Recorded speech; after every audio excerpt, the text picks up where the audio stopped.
Welcome. My name is Raj Mehta. I'm a therapist at Serenity Therapy Center. I'm also a recovering heroin addict. I came out of the streets of Detroit and crawled across broken glass to graduate from U of M with a 4.0. I consider myself an addiction killer. I'm licensed to kill addiction on site. And so I want to help people and alleviate suffering and basically help families heal from this disease of addiction. We're going to talk about the disease model, and thank you for being here. Has anybody ever heard about addiction being referred to as a disease? Okay, this disease idea, some people are very ignorant and they're going to say it's not a disease. I'm going to give you an opportunity to kind of destroy that myth in about 2 minutes. For anything to be a disease, right, it must meet 2 criteria. It must have symptoms and it must be treatable. And so according to the AMA, for it to be a disease, it's got to have some symptoms to it that we can identify and still be treatable.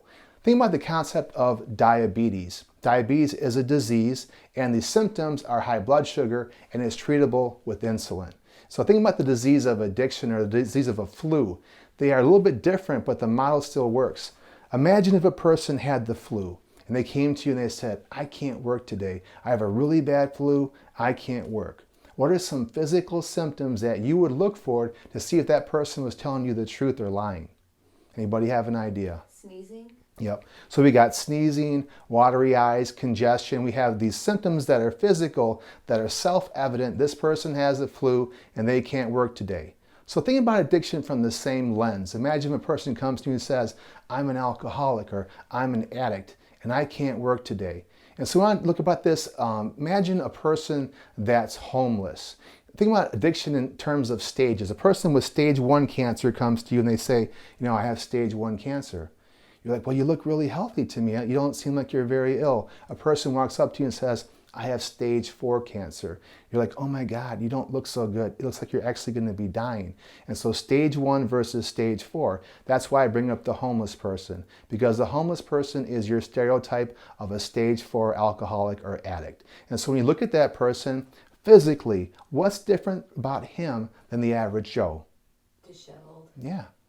Anything else you want to say about that physical appearance of a homeless person that's been abusing drugs and alcohol for years and they're in stage 4? Dirty. Yeah. And so basically we have these physical symptoms. They don't look so good, they don't smell so good, and they don't dress so good. And that's pretty obvious. And so when you see that person, you can say there's something really going on here. So imagine in terms of the flu. The flu has those physical symptoms as well, but addiction is more complicated. So imagine that same person mentally. What's different about the homeless person that doesn't have a job, can't work, and abuses drugs and alcohol mentally? What's going on in their mind? What's different about them? Depressed. Yeah, they're depressed, they're anxious. Imagine this, I got a pocket full of heroin. What am I thinking about? Where do I get more heroin? I got a 5th in my hand, and I'm an alcoholic on Skid Row. And what am I thinking about? Where do I get another 5th? And so there's an obsession with the drug. There's an obsession with the alcohol. Is that making sense? Mm-hmm. And so imagine if I'm obsessed with something all day long. It's always on my mind. I'm always ruminating. What's going to happen? Anxiety, right? And anxiety and stress over a period of time morph into depression. Mm-hmm. So I got high rates of anxiety. I have high depression. I have an obsession with the drug. Let's go even further and speculate about that person that's homeless, okay? You see that person there? To become homeless in America, we got to assume a couple things. You must have burnt a lot of bridges. A lot of people in your family, your friends, your coworkers, they said, we're done with you. No more. We tried helping you out and we're absolutely done. Imagine if I kept making promises to you. Promises such as, I'm going to stop drinking. I'm going to stop using heroin. And the worst part is that in that moment, I meant that promise to my very heart. I was absolutely sincere. And every time I promised you, I broke that promise. How would that affect my self-esteem and my self-confidence? Anybody have an idea? Ruin it. Yeah. So I got low self-esteem. I have low self-confidence. I have high anxiety. I have high depression. I have an obsession with the drug. What do you think I'm going to do all day long? More of this. Is that making sense? Yeah. Let's talk about the social symptoms of addiction. Those are different than the mental ones, right? Imagine if a person has been abusing drugs and alcohol. What happens to their relationships with friends and family? Yeah, they begin to break down. And so we have parents that come to my office crying with tears in their eyes. They say, my kid smokes too much pot. right? And so other people come into my office, right, and they talk about, my friends are leaving me, they're upset with me. Well, why is that? Well, I do heroin. And so we meet people that actually are on a football team. And the football team says, hey, Raj, you're smoking way too much pot. You got to stop smoking weed or you're off the team. Now I'm in a dilemma. I can stop smoking marijuana and stay on the team, or I can find a brand new set of friends that say, hey, Raj, you smoke just the right amount of pot. Is that making sense? So we have the social symptoms of addiction. I'll give you some more examples about that. Guy comes into my office at Brighton Hospital. I'm doing an intake. He's a hotshot attorney. He's wearing an Armani suit. He's one of the intelligent people in our community, but he's an alcoholic. Look at the corner of my eye and I can see out in the hallway his wife is kind of looking sad and despondent. She's sitting in the chair. So I welcome him into my office. I say, welcome, sir. You got the best insurance, Blue Cross and Blue Shield. It's going to pay for a 21-day inpatient stay. We're going to give you a wonderful, safe medical detox. We're going to give you therapy, individual counseling, nutritious food, and even some recreation, right? The guy looks at me and goes, I shouldn't be here. Now, I'm a very open-minded guy, right? The odds of you meeting me, though, inpatient on accident are really, really low. And so I go, okay, well, what's going on? He goes, well, I'm not an alcoholic. I go, okay. He goes, this is a big mistake. So I think to myself, I got to find out what's really going on with this guy. So I invite the wife in. I say, do I have your permission to bring your wife in for a second? He's like, yeah, sure, bring her on in. So I got the wife sitting over here. I got the husband sitting over there. Guess what question I asked the wife to determine whether or not her husband is an alcoholic? How about this? Please describe your husband's drinking. That's not even a loaded question. I could have said, is this guy an alcoholic, right? But that's too simple. I said, please describe your husband's drinking. And she breaks down into tears. Her bottom lip begins to quiver and she can't even say a word. So I get the guy, I say, welcome to Brighton Hospital, sir. You're an alcoholic. He goes, how dare you? I go, you gotta be kidding, right? I can ask 100 women that question, only one's gonna cry. And the one that's crying has the alcoholic husband. Is that making sense? We tie this also back into the social in the stages of addiction, stage 1, stage 2, stage 3, stage 4. Let's go back to another attorney. Every 6 months, I get these attorneys to come in my office, and they're in my office for domestic violence. They have no other previous arrests, no DUIs, nothing going on, and magically at 44 years of age, they get their first domestic violence. So as I'm doing the intake on the guy and I'm talking to him, I said, well, tell me about your girlfriend. Oh, she's 22. Oh, okay. I go, does your girlfriend abuse drugs or alcohol? No, not at all. Okay. But you got into a really big fight. Can you tell me about the fight? Yeah, well, she was snorting her Adderall and taking her Xanax, and she had 2 beers that day, and she got really angry at me, saying I was cheating on her, and she went to my phone and we got into a fight. I go, but where does it say that she should be snorting her Adderall? Oh, I don't know. Why is she taking Xanax and drinking? Oh, I don't know. I think that your girlfriend has a prescription drug problem. And the guy says to me, Raj, that's not possible. I go, well, why not? He goes, look how cute she is. And I go, yeah, but understand, she's only in stage 1. Just be patient when she gets to stage 4. Is that making sense? So addiction, just like cancer, has stages. Let's talk about legal consequences or legal symptoms of addiction. What are some of the symptoms that we see with alcoholics and addicts? What types of charges do they get? DUI. Absolutely. DUI is the classic one. We mentioned domestic violence, right? Possession charges, drunken disorderly, right? And so there's certain kinds of crimes you can kind of associate with addiction. So if a guy's got 1 DUI, it's about 50-50. Guy's got 2 DUIs, a 75% chance he's an alcoholic. Guy's got 3 DUIs, odds are very high he's an alcoholic. Okay, what are some legal symptoms of addiction? What's different about alcoholics and addicts? What types of crimes do they commit or are they famous for doing? DUIs are very common, right? And also we have MIPs if they're younger, domestic violence charges like we kind of mentioned. Also possession is very common too, paraphernalia charges. So imagine if a person has 1 DUI. What are the odds of that person being an alcoholic? 50%. What about 2 DUIs? 75%. What about 3 DUIs? 95% chance that person is an alcoholic. I meet a lot of people, and sometimes when I meet somebody, I don't want to give them a label. But when somebody comes into my office with 3 DUIs, I say, hey sir, I'm really afraid to tell you this, but the odds are really high that you're an alcoholic. And sometimes they say something like this to me, I'm not an alcoholic, I'm just unlucky. And I'm like, wow, like you mean like globally unlucky? Like every area of your life unlucky? You're gonna leave my office and slip and fall and break your nose unlucky? Or do you mean the only kind of unlucky that occurs when you're drinking and driving? Look, a lot of people don't want to be alcoholics and addicts. They prefer to be unlucky. So we talk about these legal charges. There's certain kinds of arrests that kind of tell you this person has a problem with addiction. Now, what about symptoms of addiction with regards to finances? How does being an alcoholic or an addict over a period of time affect a person's finances? Drains them. Yeah. We got people that have no money, the people that declare bankruptcy, people that can't pay their taxes. And so if you tie it, we call it the high cost of low living. Some people that are so addicted, they'll actually prioritize their heroin over their cell phone bill. They'll prioritize their alcohol over their kids' food. And we see this happening all the time in families that they have no money at all, yet they're able to buy all their drugs and alcohol. It becomes their priority. It becomes their fixation. Now, what about spiritual symptoms of addiction? What are some of the symptoms that we find with regards to morals and values over a period of time? What happens to a person's belief in a higher power or their values? Yeah, so when a person begins maybe first trying alcohol or drugs, they might actually say to themselves, well, I believe in a God, I believe in a higher power. But over a period of time, they begin to realize they can't stop using. They can begin to curse God. They can become very angry. Some become actually atheists. But other people actually begin to break their own morals and values down over a period of time. They'll begin to do things they said they would never do. So I'll give you an example of this, what's really frustrating to me. Two female clients from West Bloomfield came to me, and I got a chance to meet them, and they had really kind of interesting stories. Both these young ladies only were smoking marijuana and drinking beer on weekends, right? They were not alcoholics, they were not addicts. Yet, they found boyfriends that had a lot of trouble going on. So these boyfriends wear their baseball caps backwards, they got the tattoos, right? They wear the wife beater t-shirts, right? And when these girls bring them home to their parents, the parents are like, we hate this guy. And she goes, oh my God, I'm gonna have babies with them. We're gonna live in West Bloomfield. Mom's like, no, you're not. You can't see him. Of course, that draws her more to him, right?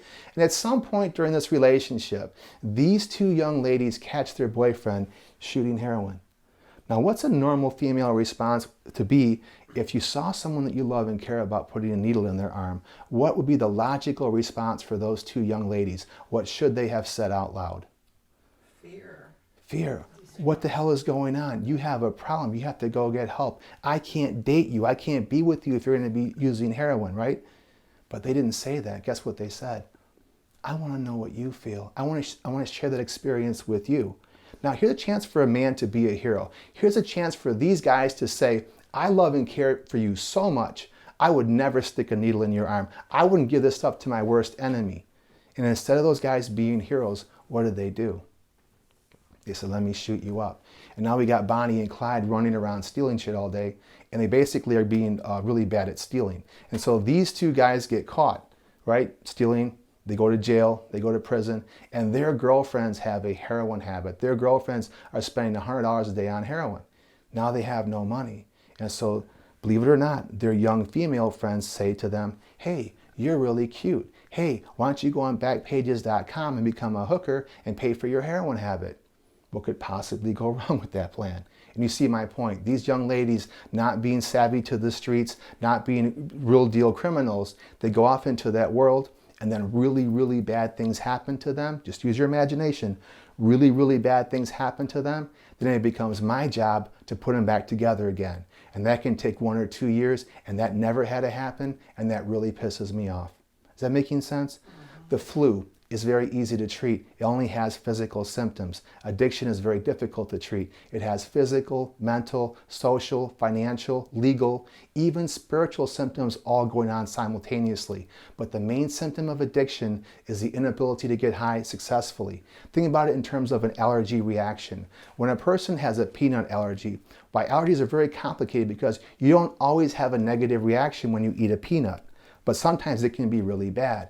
Addiction is very similar. Not every time does a person drink alcohol and get a DUI, but yet when they're always being arrested, alcohol is always involved. And so when a person has an allergy reaction, you can say, when you use this drug, when you drink alcohol, bad things tend to happen. And so when a person came to me and said, hey, I got a peanut butter allergy, I'm going to say, hey, let's avoid peanut butter. However, if you come to me and say I have an alcohol allergy, we're going to put a plan together to avoid alcohol. However, if If every time I turn around, I see you, sticking your fingers in the peanut butter jar or grabbing a beer, we have a serious problem. Is that making sense? Okay. Whenever we deal with addiction, we're always dealing with the 4 Ds, okay? Denial, distract, delay, and divide. And so the first D is very famous. It's called denial. Denial is also an acronym. It means don't even know I'm a liar. Think about if a person was to come to you and comes to me and I say, hey, by the way, I have a gambling problem. Well, you're going to say to that person, well, stop gambling and get help. And if I say to somebody I have a drug problem, they're going to say, well, stop using drugs and get help. If I have a drug addiction and I don't want to stop using drugs, I can never, ever admit to you that I'm an addict. So you see how powerful denial can be. We see people actually engaging in psychotic denial. They'll come into my office and they're high on heroin, and I'll say, hey, your mom's right here, your dad's right here, you're high on heroin. And they'll say, no, I'm not. I'm just sleepy. And that's a form of that whole denial. I've never used heroin in my life. You're looking them right in the eyes, you can't even believe they're going to say that out loud. And that's remarkable. Denial really overwhelms a lot of people because a lot of people don't want to really believe that their loved one is an alcoholic or an addict. And so we have a lot of people co-signing denial because they want it to be true, because it's so painful to say the other thing, which is that they really do have a drug or alcohol problem. Oftentimes when I do interventions, we'll break through the denial in the first hour. Then the person will go into distraction, right? They'll say, you gotta understand something. I have depression. I have an anxiety disorder. I want that to get treated. And I'll say, well, those are really valid things and those are very important things. But imagine if you come into a hospital emergency room, right? You got a gunshot wound in your chest and you have a broken toe.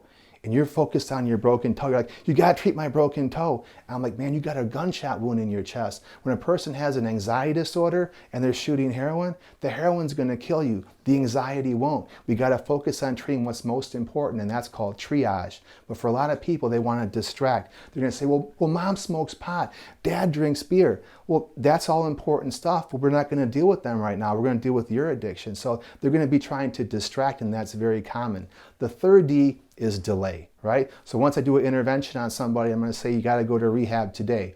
And of course, they don't want to go today. They want to go tomorrow. They want to go Friday. And they have really good reasons, such as, I got to feed my goldfish. I got to break up with my girlfriend. I got to do all these, I got to go see this one movie. I got to see the Detroit Lions play, right? They got to do all these things before they can go to rehab. And some people are so good at delaying, they delay getting treatment until they die. All right, what about this divide one? That's the worst of the 4 Ds. Divide is insidious. Families are fractured and destroyed by addiction. When a person's abusing drugs or alcohol, mom and dad begin to blame themselves. And the son will blame the sister, and the brother will blame the brother, and it goes back and forth like this. The uncle gets involved, and the cousin gets involved. And before you know it, everybody is so busy fighting and bickering that no one even pays attention to the person that's abusing the drugs and alcohol. And so we have deny, delay, distract, divide, the 4 Ds. You'll see them very commonly in the average addict. So we kind of identify what addiction is, right? So addiction is a disease because it meets criteria. It's also an allergy reaction to the drugs and alcohol. But what's recovery? A lot of people say that I'm in recovery or I'm being sober, I'm abstinent from drugs and alcohol. Those are all good words and terms. I want to give you guys a better understanding of what abstinent means and what recovery actually means. Imagine if I was a drunken horse thief and I stopped drinking. Well, I would be a sober horse thief. Now, that's good, but that's not great. I mean, that's definitely a progress and a trend in the right direction, but you know what? Recovery is a lot more sophisticated than that. So abstinence is not using the drugs or alcohol, and that's good. That's going to keep you alive. Recovery is more sophisticated. Recovery is an active change in attitudes, ideas, and behaviors. Wow, that's deep. Recovery is an active change in attitudes, ideas, and behaviors. If you ate chocolate ice cream while you're getting high, you eat vanilla ice cream in recovery, which brings us, of course, to rap music. Who's every recovering person's favorite rapper? 50 Cent. Because remember, the name means change, right? If I gave you $1 and I got back 2 quarters, what'd I get? Well, I got ripped off, but I got change as well, right? And so his name is going to bring change to the rap game, and change is very important in recovery. There used to be a saying that recovery is easy, just change everything. But that's not true. Recovery is easy, just change what doesn't work and keep what does work. Is that making sense? So it also brings us to, why do people abuse drugs and alcohol? We talked about what addiction is, but in the beginning, people use drugs and alcohol for all kinds of reasons, right? For novelty, for risk-taking behavior, due to peer pressure.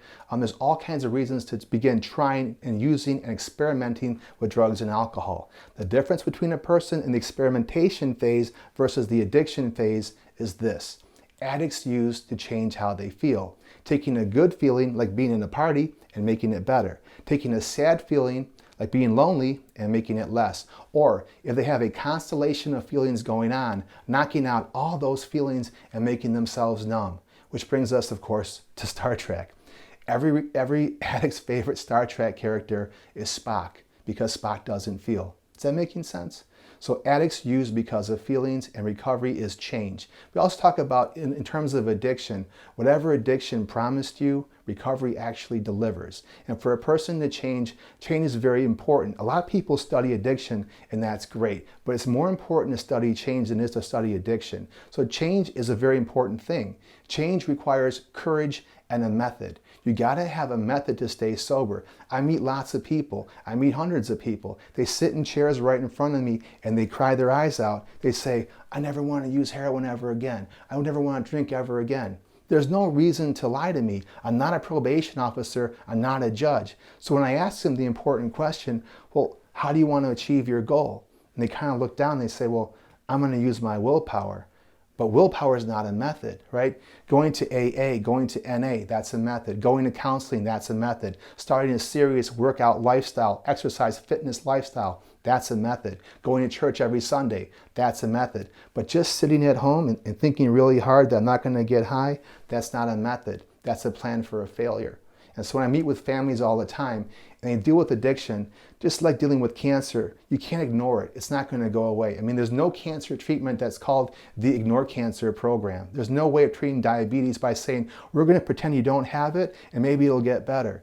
Addiction doesn't get better over time. And lots of people die while their families wait to get them help. And that's not fair. And so when we talk about people that actually have the courage to confront their loved one, that's really bold. I mean, a lot of people don't want to deal with it. The moms and dads that I meet that come into my office and say, there's something wrong with my kid and they're not going to die on my watch. And I'll say, okay, let's put a plan together. Let's do an intervention. So there's this misinformation out there that a person has to be ready to get sober, ready to change.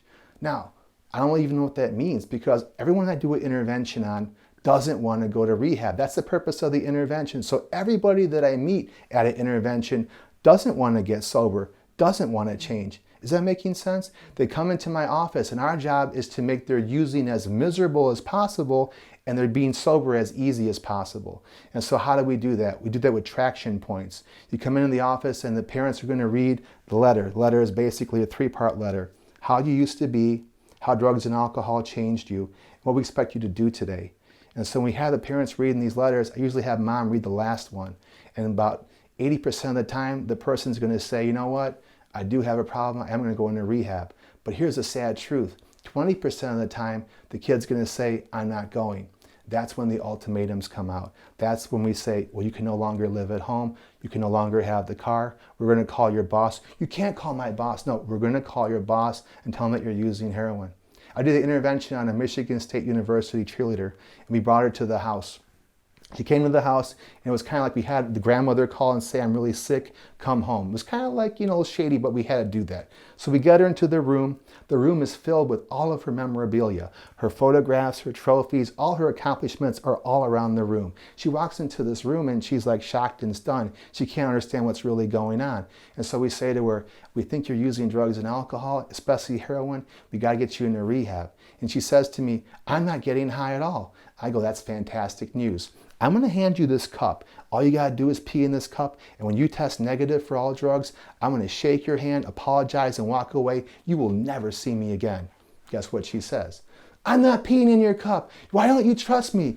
I trust you. I don't trust your disease. So over a period of time, we begin reading the letters, and so this one doesn't go so well. She runs out of the house and runs to work. So I call up at her work. She's working at a sandwich shop. So I call the ethnic owner. I say, hi, my name is Raj Mehta. I'm a therapist at Serenity. Your employee's using heroin. We're doing an intervention. She overdosed about a week ago, worried about her dying. So what should that man have said to me?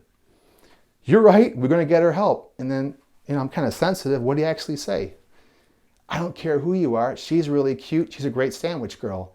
No, you can't do that. So, you got to hang up the phone. You got to kind of think about this like a chess player thinking 2, 3, and 4 moves ahead. Well, in the old days, we can break his windows down, put a gun to his head and say, give us back the girl, but that's not spiritual. So what we do instead is we say, you know what? I'm going to call this guy back. Do you guys know how to sing? The whole family says, yeah, we love singing in church. Fantastic. Call a sandwich guy back. Here's the deal, dude. If you don't let the girl out and fire her today, we're going to go into your sandwich shop and sing hymns all day long until she goes to rehab. He goes, are you kidding me? I go, no, I'm serious as a heart attack. Either she goes to rehab today or we're going to be singing in your sandwich shop. Hold on. Mary, you're going to rehab today. Click. So then we scoop up Mary, and all the way to Brighton Hospital, Mary's giving me the evil eye. You ruined my life. Why could you do this to me? I had a great life. I only used it once in a while. So she gets into Brighton Hospital, and she's there for 7 days, right? So 7 days in the rehab, I'm filling up my water bottle, and I look, and I see a young woman running at me. I'm thinking, this can either be really good, or this can be really, really bad. And as she's running at me, I'm trying to get her facial expression, and okay, cool. She grabs me and she hugs me and she says, you saved my life. Remember, 7 days ago, I was the devil. In 7 days sober, I saved her life. That's how interventions work. So I want to get everyone to understand is that it takes a great deal of courage to fight addiction. That's why our motto is fortune favors the bold. It's a bold move. To fight addiction is to be valiant and to be fearless. And so for the families that don't have enough courage, you can borrow some of mine. Please get involved, get some more information, get insight, begin to Google and find ways to help your loved one. If you think someone that you love and care about is abusing drugs and alcohol, the odds are really high. It's true. I've never had a mom come to me that was wrong. So I want to thank you guys for your time, and more will be revealed.